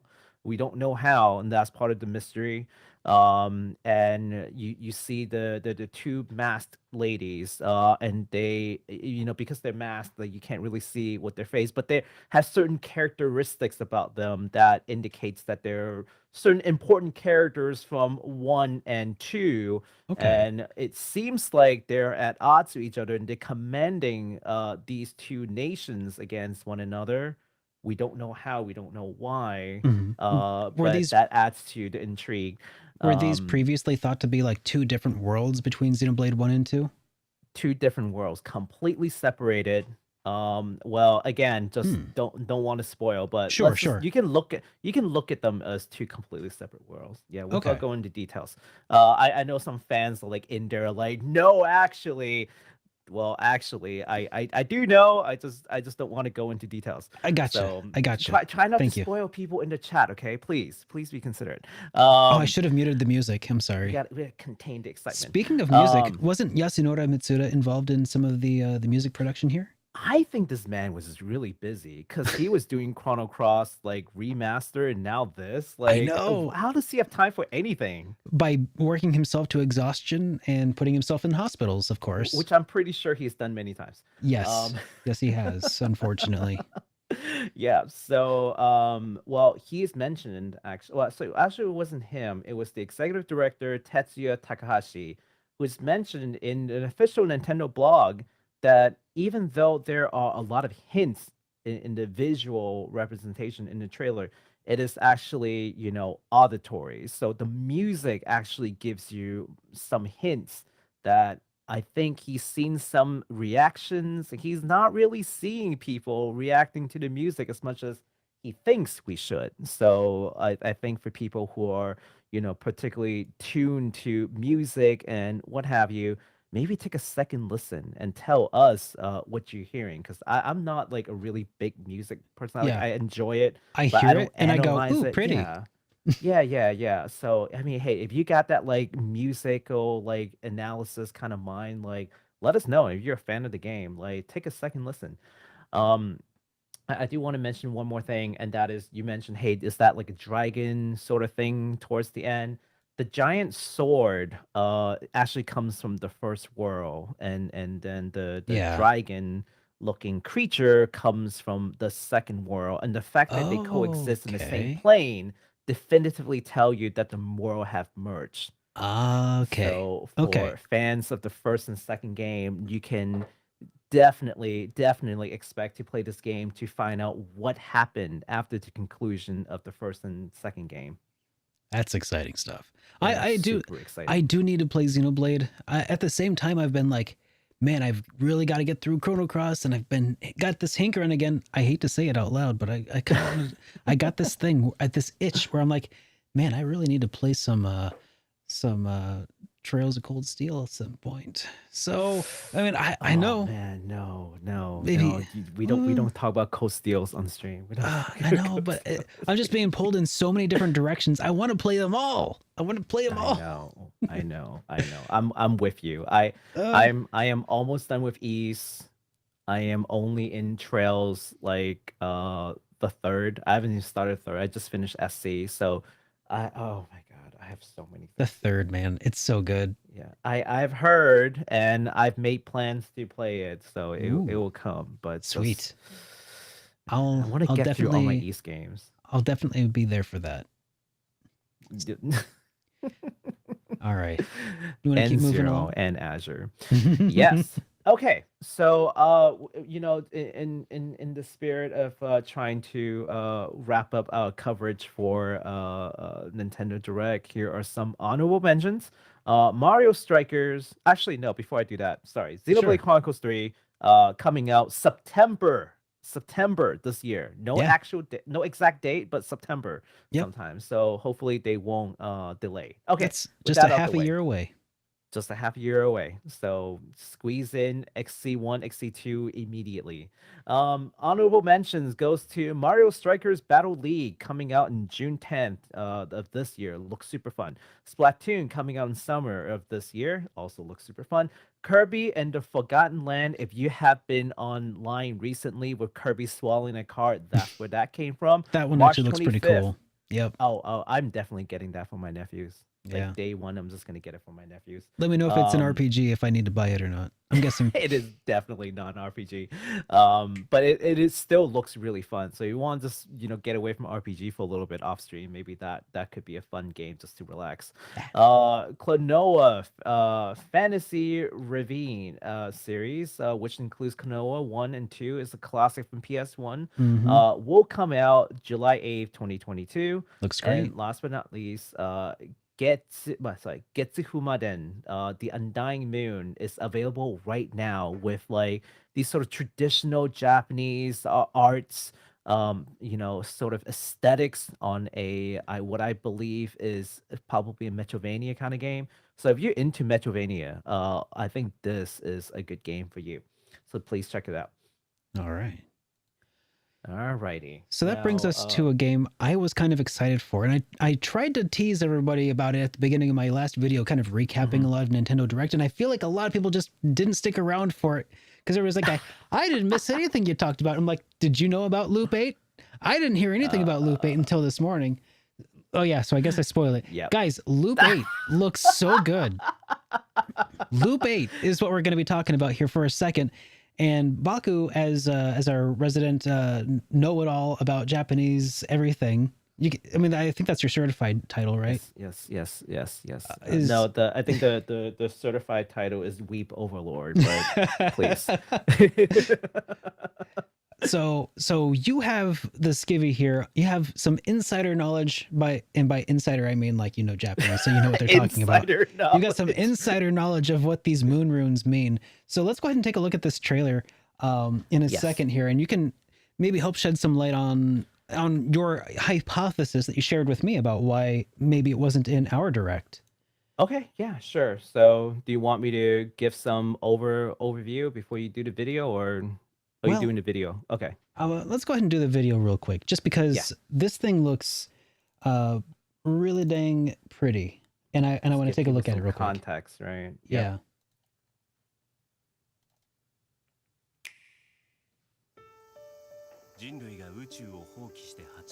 You're gonna be our live translator, right? Oh, I didn't know I had to do that. Do you want to go No, back? no. I'm just kidding. I'm just kidding. Actually, would you mind going back just a little bit? Oh. Is that okay? Um, Sorry, like right as they started talking.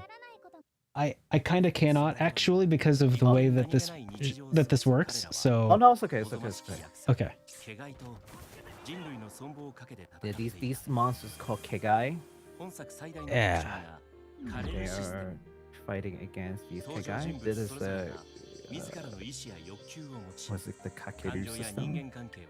常に変化する。彼らはその場の雰囲気や相手との関係性に合わせて行動していく。 So Uh, you were telling me gotta that you see the feel like nudes. 常に変化し続け you were telling me you feel like some of the reasons this probably wasn't shown off in our direct was because some things concepts that it relies on maybe aren't super easy to localize. So, okay, so let's talk a little bit, right? So, this game is actually part of the Japanese version of the Nintendo Direct presentation, so that's why we didn't get it, because this game is Japan only for now.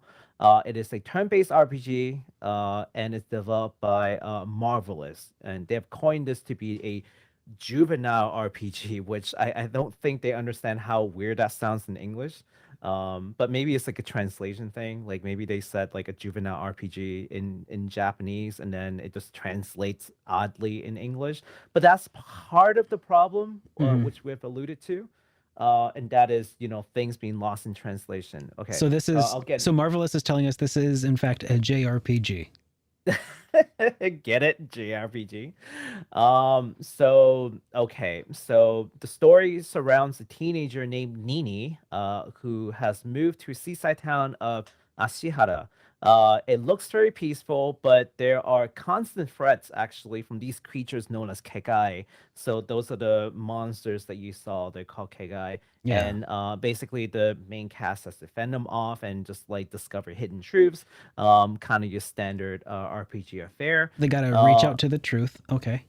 Yep. Now so this game appears to have some kind of a time management system, maybe similar to Persona. What they have showcased is something called Kakeru system, and that involves characters having different actions and moods and desires throughout the day, right? So you're gonna have to like really think about how you choose your dialogues to advance towards multiple different endings. But that's like sort of like the major major sell point, if you will, that Mhm. differentiates it from just being a plain turn-based RPG that looks pretty. the problem with that I told Derek, and the reason why I think it's probably going to be a Japan exclusive, at least for now, is because there's a lot of things that may not translate culturally and in terms of language, like calling a thing that's juvenile RPG. Like again, it probably meant something else in Japanese altogether, but sounds kind of weird, right? So when your choices, when your gameplay depends on you interpreting, these answers and making the choices, they have to be more localized, right? So it's not just oh, well, we'll localize it to the best of our ability. The gameplay demands that it needs to be very well localized. Yeah. It And can't they just be may not. it can't just be Yeah. transliterated. Like you can't just Nope. take a literal translation of oh, this character says that they're in a happy mood, therefore you have to do this. It's like one of those things where you have to it's an interconnected web of emotions and activities and stuff Yeah. based on what I understand of what you've described here. Correct. So you'd have to you know, change the whole they're gonna have framework. to play test it. They're gonna have to be like, well, does this make sense? Does this will a player who choose this answer lead to this conclusion? Would that frustrate them? Is that within the expectation? Yes or no? Can we change the word? Is there any way to word it at all? I think that's a lot of consideration when it comes to localizing this particular title. So I think that's why it's going to be a little bit more challenging. But I'm hopeful that they will be able to bring this to the West at some point. So this game will launch this year in Japan, but there is no news of localizations as of right now. Now, this was made by Marvelous, and that name sounds extremely familiar. Do you know anything off the top of your Marvelous- head that they also have worked on in the past? Marvelous works on a lot of games, but I can't name anyone off the top of my head. I'm looking it up right now. Let me see. Yeah. I bet I'm gonna feel really Rune stupid. I'll Factory. say, oh, of course. Rune Factory, Arc Rune Rise Factory. Fantasia. Okay, Valhalla Sen and Kagura. Knights. It's a bunch of games. Did you? Wait, hold on. Sorry, Harvest Moon. Okay. yeah. Oh. Yeah, no, it's a bunch of games that I don't really play. That's why. Okay. But I know they've made a lot of games. Yeah, like I so can hear the guy, I can hear the voice, Marvelous Entertainment, like from the splash screen. I can hear it in my head right now. I know I've played something from them, but I just I couldn't place it for a moment. Yeah, I can hear from chat right now. They're just screaming at us like Rune Factory, duh. Do you even RPG?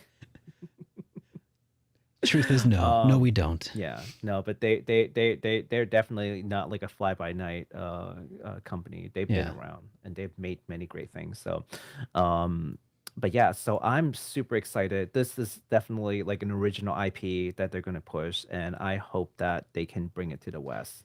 Fingers crossed. Yeah, I definitely got a vibe of this is sort of like a response to Persona. Did you get that vibe at all? Like having the ability to understand what was going on? Because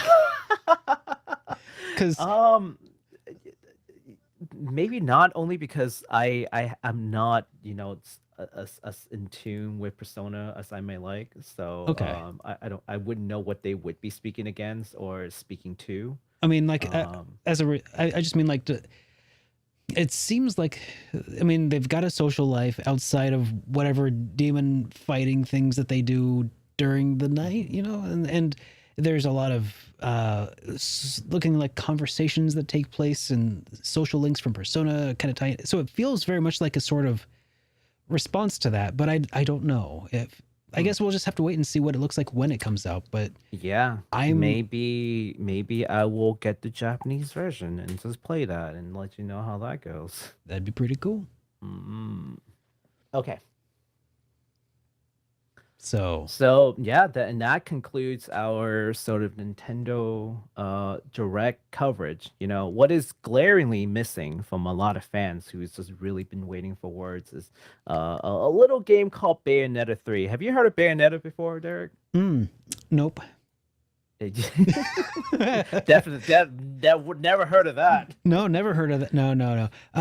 Yeah, a lot of people were also not only where's Bayonetta 3, but they were also where's Zelda, Breath of the Wild 2, Yeah, and Breath of the there was- Wild too. Yeah. There was a lot of things. A lot of people went into that with with expectations, and that's their first problem. Don't go into a Nintendo Direct expecting things, and you'll never be disappointed. Yeah, we didn't expect any of these JRPGs, and No. boy, no one did. Maybe Xenoblade Chronicles 3. Like I said, like there were some leaks just right before, but Live Alive, did anyone expect it Live Alive? I didn't think so. But yeah, Yeah. Bayonetta 3 though, that's something that I think I had heard a lot of people talking about wanting. And I do, I have heard about it. It's got some, Platinum Games worked on that, and they also did Near Automata, is that right? They did do Nier Automata, correct? Yeah. So Near Automata, they worked on what is it, Astral Chain, Yep. which I haven't played yet. It's in the backlog, among other games. Some industry news for you all. Regarding Platinum Games, because the fans were so disappointed not seeing Bayonetta 3 talk about it. Actually, in an IGN Japan interview, the Platinum Games VP actually gave some updates to the game. That number one, it will, the development's in good progress. It will still be released sometime towards the end of the year. It's going to feature some new types of gameplay, whatever that means, and it won't be made with any restrictions from Nintendo, which is great news for everyone to hear. And there's absolutely no change in plan as far as releasing towards the end of the year, as mentioned. So hopefully, if you have any Bayonetta 3 fans out there, the game is coming. So yeah. hopefully, in the next Nintendo Direct or two, you'll hear more about it. And when you said that they're working on this without any restrictions from Nintendo, that just again speaks to what we talked about earlier. Nintendo's right now just not in the business of worrying about censoring games, which is surprising. Fantastic. It is fantastic. I don't know. I've asked this before. I don't never know thought we'd who- recover from the Wii. The GameCube yeah. and then the Wii Yeah. and then the Wii U. I was like, I didn't think that there was any recovering from that sort of like they tried to put themselves into that Disney brand kind of box. Yeah. And with their own games, they certainly still have, but then they've Yeah. opened up the console itself, which is nice. I think that's what they ought to do. Like they're doing it perfect. They should keep the whole Disney image for their first party games. Not maybe not Fire Emblem, but this thing gets dark. But it's pretty wholesome, right? Kirby, Mario, you would never expect anything but wholesomeness coming from that, and that's perfectly fine. And then just open the console up to other developers to do what they need to do to tell their story. Like I think Yeah. that's perfect. Sony, on the other hand, I don't know. I don't know who keeps complaining to these company. Like who keeps complaining to them to make this an issue? I don't understand. I don't know. But so more news from Platinum Games because boy, we're not stopping with one. In the same interview, the new CEO, who actually just became the CEO of Platinum Games in January, Atsushi Inaba, he explained that the Spellbound creator Hideki Kamiya is really wanting to work on Spellbound again. Spellbound, by the way, is a game that was supposed to be, I think, an Xbox, exclusive title that got dropped. So he's reaching out to Phil Spencer. He said, "I want to reach out to Phil Spencer directly. Let's work on this game." So for anyone who was excited about Scalebound, maybe it will come back. If Phil wants to work with Platinum Games, they're ready to pick Spellbound back up. Then in a separate interview with Famitsu, Inaba said that the Platinum Games will shift away from one-off, well-designed titles and towards creating games that can be enjoyed and loved for a long period of time, quote unquote. And he has cited the upcoming MMO style action game Babylon's Fall, which we'll talk about probably in a later show. And that game is going to be the first game that Platinum Game will develop with that philosophy in mind. Which for me is kind of a disappointing news. Yeah. But we were kind of talking about like, yeah, why would they charge you once when they can charge you multiple times, right? It kind of goes hand in hand with that whole thing. And I love Platinum Games. They make super well done, highly polished titles, and then this. It's not welcoming news for me personally. But hey, if you're into this stuff, congratulations. Platinum Game is in the market. Yeah, that did sound, even on the face of it, I was like, that sounds really not good. Yeah. Yeah. So I was Yeah. gonna say, I mean, moving away from one-off well-designed titles and more toward one-off poorly designed titles. Yay! No, well designed, but that can be enjoyed for a long period of time. Yeah. Yeah, I mean, I enjoyed Near Automata just fine. Thank you. Just give me more of those, please. Like, what are Yeah. you doing? But yeah, so hopefully, again, if you don't like that kind of policy, you can always vote with your wallet and maybe they'll listen, or not, because we see things like Genshin Impact making ungodly amount of money. So we'll see. We'll see how this turns out. All right. So there was another big bout of news that's been coming out here pretty lately here, right? With the Wonder Festival, right?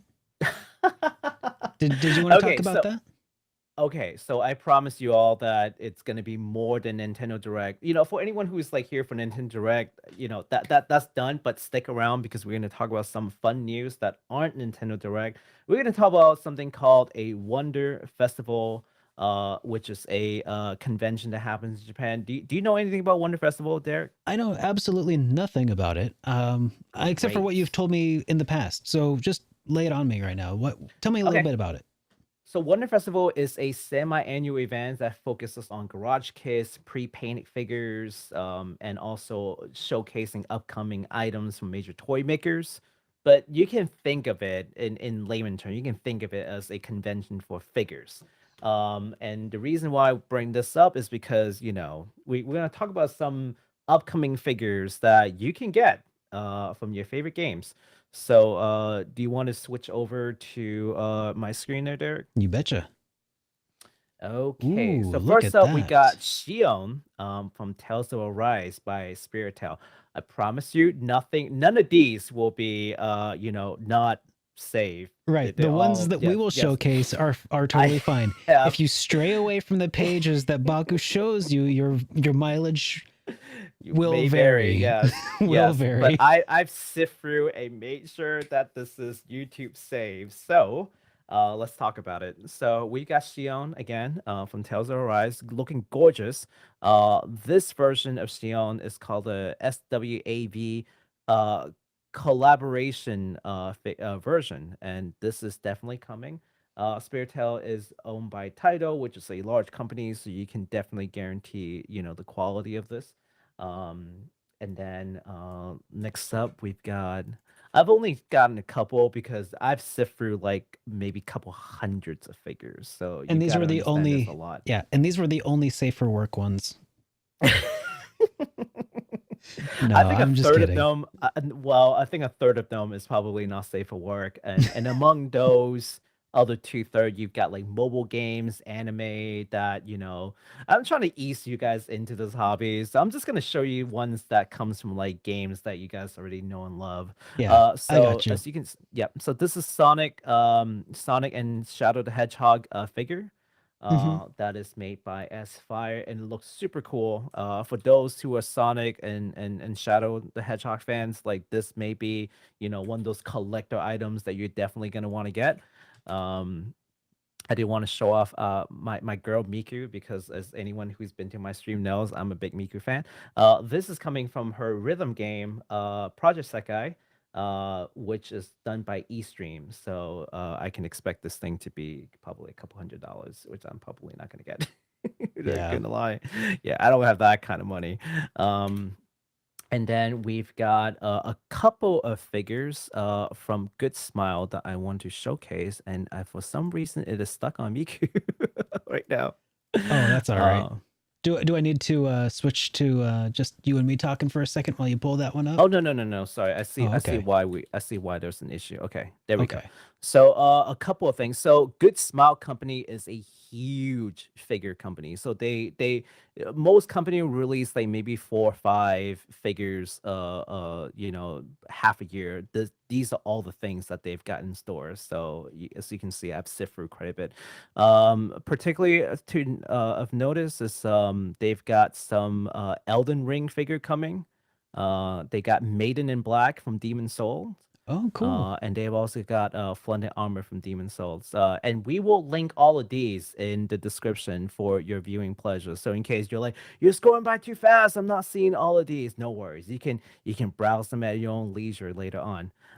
We also got a Aloy. Is it Alloy from Horizon Zero Dawn? No idea. Never played it. So Horizon is just like an amazing game. That's what I hear. I know a lot of people who loves it. But let's go back to JRPGs, right? So we got Persona 2, Nendroy. Oh, So yeah. you think that they that's wouldn't that's make Tatsuya, eh? that is Tatsuya, yes. So if you think that they are forgetting about Persona 2 and they're not going to milk money out of that, you're poorly mistaken, because they're still going to make money out of that. He's we like $50, right? Oh, that's Maya. Maya Amano from Persona 2. Yeah. So how much are and these? Nendroids are about $50 to $60 depending on the accessories that comes with it, but they're Okay. super high quality and posable. I've heard the phrase Nendroid before. What exactly is a Nendroid? What Nendroids, as you can see, is not exactly a scale figure, and I can explain what scale figure is, but basically Sure. these are sort of like you can think of them as Funko Pop, but way better. They're like And the chibi posable. version of the. Oh, they Chibi are. version of the main. They are posable. They are posable. Yeah. Okay.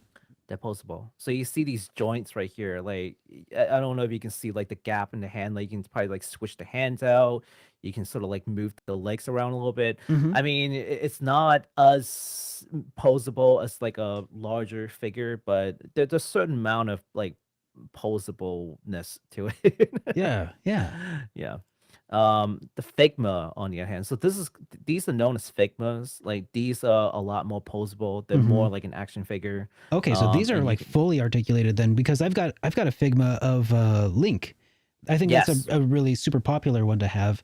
Yes. And they are like completely like change out the hands, change all the poses. Yes, How many points of yes. articulation generally? A bunch. I'm guessing a bunch. A bunch, yeah, a bunch. It's like I can't even count, but you can see it. Like all the joints are movable. So all That's- your standard joints are movable. Yeah, That's awesome. yeah. We've got a Demi Fiend from SMT3, Yep. and we've also got Daido Yeah. from Devil Summoner. So I know a lot of you SMT fans are super excited for these. If you're a collector, these things are coming.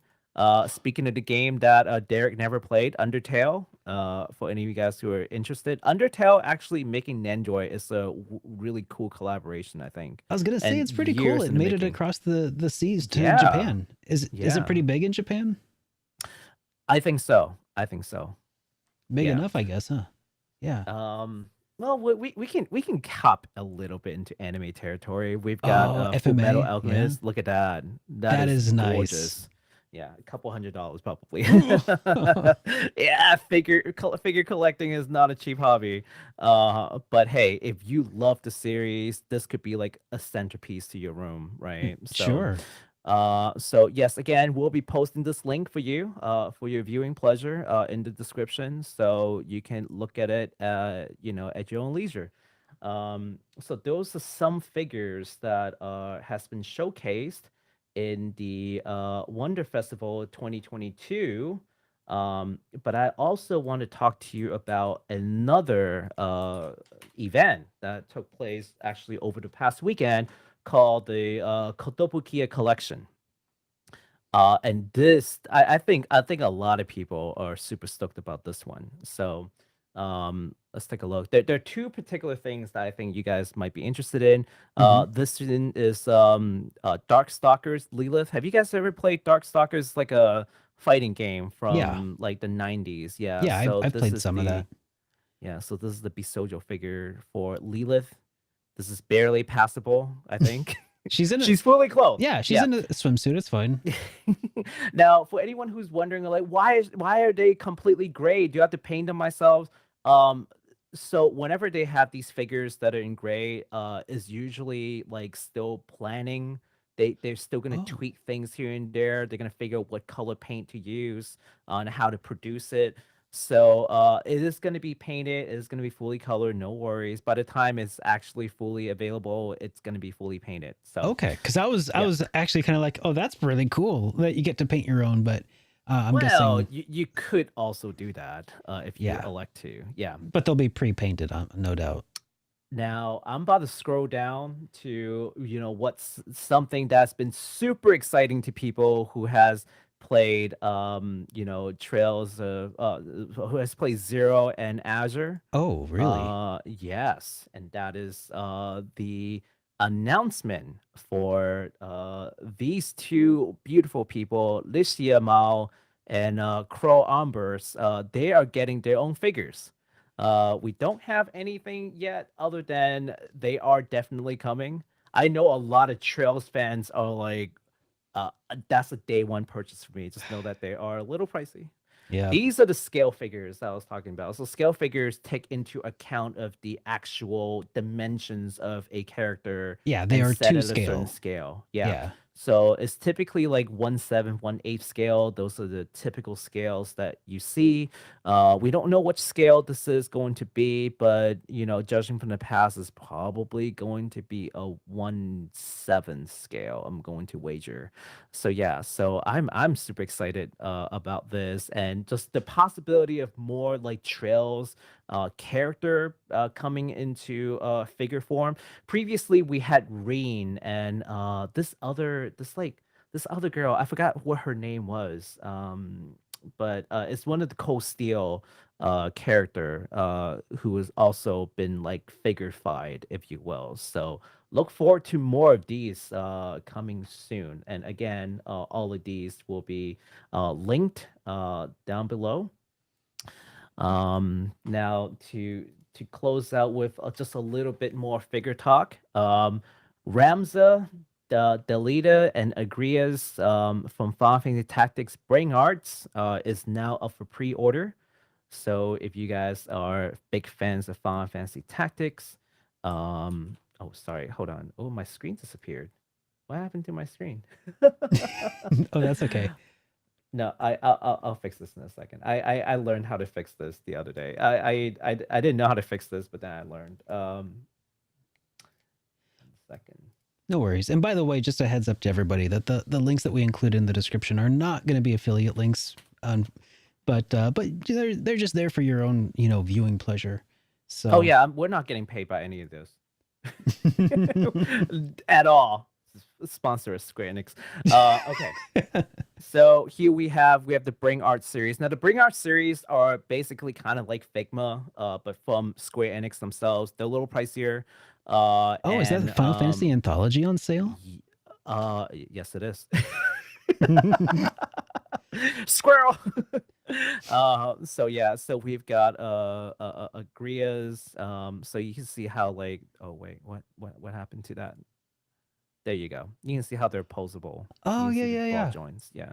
Oh, and that So you looks can put them. really closely, like very close to the original character concept art. Yes. They look gorgeous. Like if I'm a bigger fan of FFT, you bet your top dollars I would get these. For So sure. they even posted. I think this is like the cover of the game or some kind of like promotional art. Actually had them in this very pose. So that's pretty cool.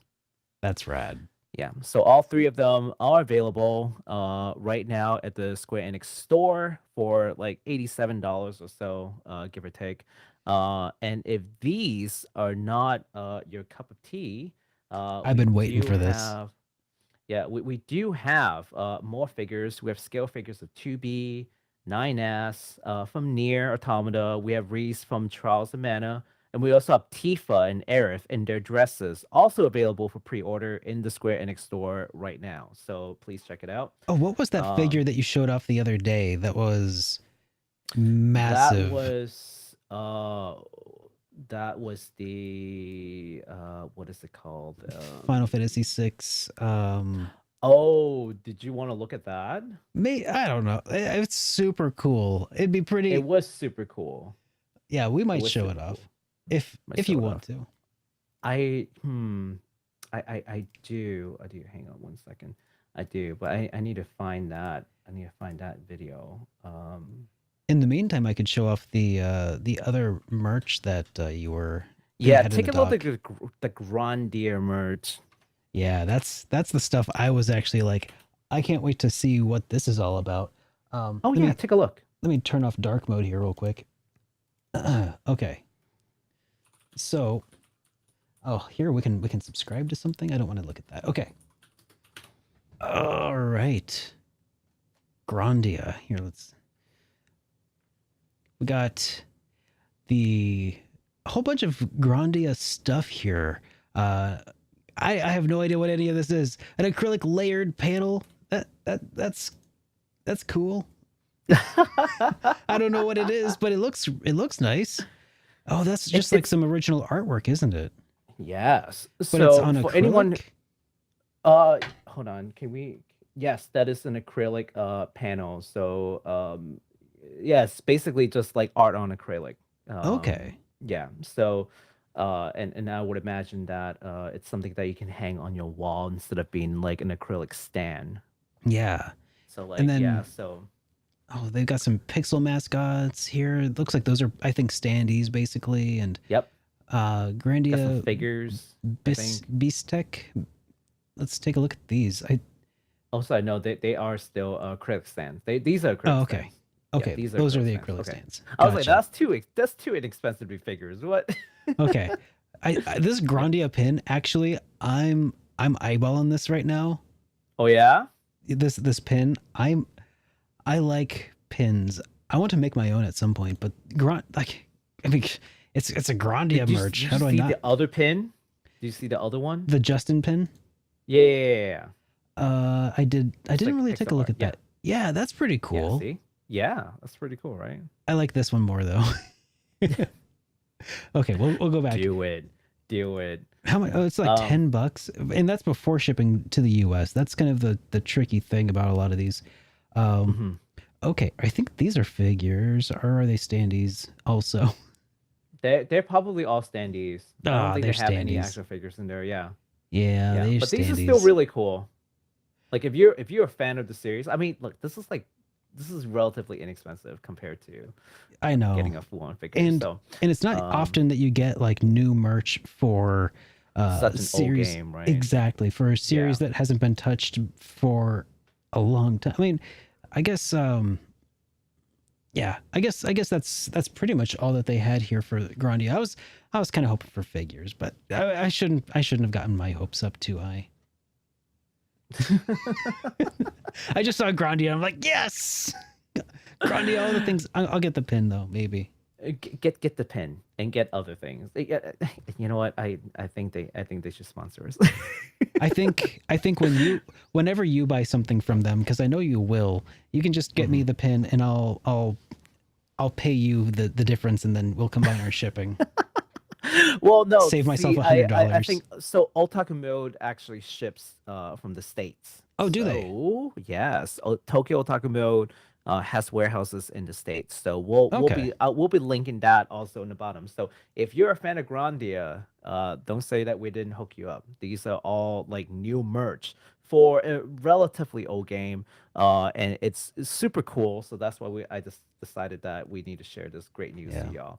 You know, maybe we should skip that other figure for now, just because we are hitting that 2-hour mark already. Oh wow, yeah, I know. Time flies.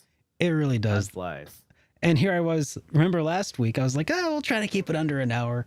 Well, here we are. Yeah, I don't think that's happening. We had the Nintendo Direct. I felt like that had to happen. It really it took precedence. It was necessary. Yeah. So, Baku, before we wind down and take a look at some of those super chats, what are you doing and where can people find you? Well, I I'm still pretty energized. So I think what I'm gonna do is right after the stream, I'm gonna be right after this podcast anyway. So I'll be streaming the very first stream of Yakuza Like a Dragon. So we'll be Oh, moving really? to a new game. Yes, Yakuza Like a Dragon is a turn-based Yakuza game that's received so much love from the community, and I cannot wait to try it. I could swear Yeah. you've already played that. Is this your first time playing it? No, so I played through Yakuza 0 all the way to 6. So that's sort of like one large journey, if you Yeah. will, about a certain protagonist. This is going to be like a reboot with a new protagonist and completely different new playing style. It just throws so many people off. But whoever stuck around and enjoyed it, and there's a lot of newcomers because they heard like, oh, it's a turn-based RPG. I'm gonna give this a try, and they absolutely love it. So Yeah. I think I'm gonna really love this game. Here's the hope. So I'm gonna be playing that, and I'll be streaming. Let's see, over at Twitch of probably 9 p.m. Wednesday through Sundays. All right. And people can find you following the link in the video's description. As for myself, I'm going to be playing some Shin Megami Tensei 5 here. I would normally be streaming it right now on Twitch at twitch.tv/SuperDerek RPGs. And we also do this every Monday, Wednesday, Friday. But because we pushed this stream back a day, I'm doing this instead. So catch me on Wednesday when we'll be playing some more SMT5 hard mode. And I will continue to get my butt kicked on stream mercilessly. It's really fun for you all to point and laugh, so it's perfect. So I hope to see you guys there. At this point, I guess we can take a look at some of those super chats that we ended up getting. We got a couple today here. One from Duo Beard, who said that SuperDerek is the internet's Valentine's gift to us. Tell that to Amy. Go ahead. You tell that to Amy. Tell that to Amy. Thank you so much, Duo Beard, and you're welcome, internet. And then thank you, Derek. And then thank just you for gracing us with your presence on Valentine's Day. A lot of us are just like sad and alone, but Mr. Married here is like spending his Valentine's Day evening here hanging out with us. What an honor. What an honor. Well, hey, I mean, the night is still young, so I'll be wrapping things up with Amy here before long.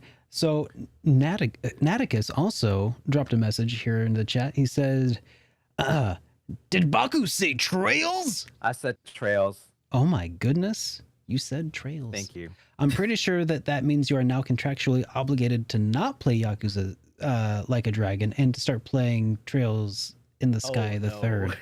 Oh no, there's gonna be a completely different mob that's gonna come after me because I've promised them Like a Dragon for about 6 months now. So you're gonna do Kiryu stream as for this upcoming Yakuza? See, that's the thing. Kiryu is no longer the main character. It's completely new. Yeah, there's 7 games, 0 to 6, that has Kiryu sort of like pretty much the de facto main character, and now there's this new guy. Well, he likes RPGs, so he must be all right in my book. Yes. And I cannot wait to get started. So if you guys are still bored, it's Valentine's Day, you have nothing better to do, come by and hang out. Yeah. All right. Well, I'll probably be doing that here before too long. So, Baku, have you got any other closing thoughts here before we close things out for the evening? I will try not to be toxic about Chrono Cross. I appreciate that. I appreciate your efforts. My expectations are low. All right, everybody. Well, thank you all for joining us for tonight's episode of HitPoint. Be sure to rate us on your podcast platform of choice. If you like today's video, like it. If you're new here and if you liked what you saw, get subscribed, do all the things. And we'll see you next Sunday with the next episode when we talk about all the other cool new stuff that we didn't get to talk about today because it wasn't announced yet. There are a lot of things. I already see it on the horizon. I already know. Yep. All right, guys. Well, take care, and we'll see you in the next one. Have a great night, everyone.